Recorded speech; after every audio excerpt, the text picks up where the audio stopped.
In this video, we'll talk about Hypershade.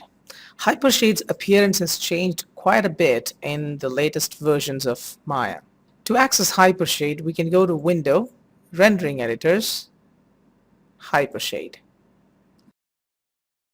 In Hypershade window, the top left area has got all the assets that we have in our scene. So by default, we have few materials. The textures that we create will be coming here, and a lot of other stuff like lights, cameras, and so on and so forth. Let me go back to materials. By default, we have a Lambert material, and this is what is being applied automatically to any object that we create in Maya.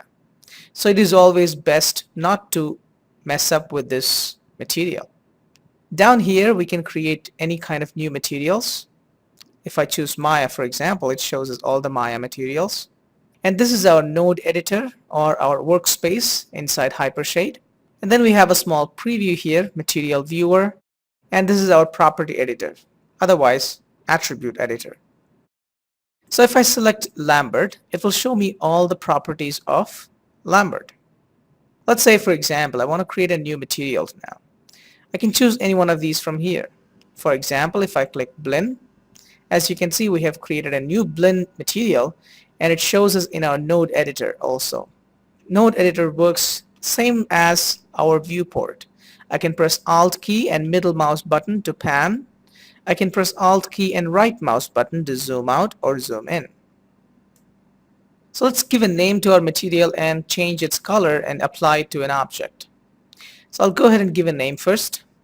I'm going to call this my blend. There should be one more N.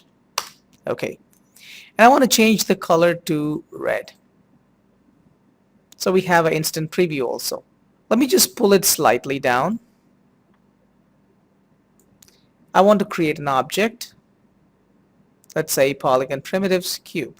Now by default, the cube is being assigned with this Lambert 1. So that is why we see this gray color. Let me assign this new material that I've created to this cube.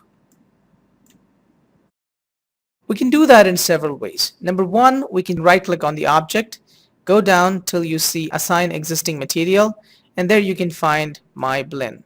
So you can see that the red color that we have created is applied. Let me undo that step. We can also do the same thing by middle mouse clicking and dragging on the material and dropping it on the object.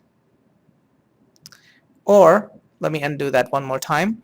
I can also right click on the material and choose assign material to selection. So we can achieve the same result in several different ways. This concludes the video on Hypershade. In the next video, we'll talk about how to create materials and apply them to our tree.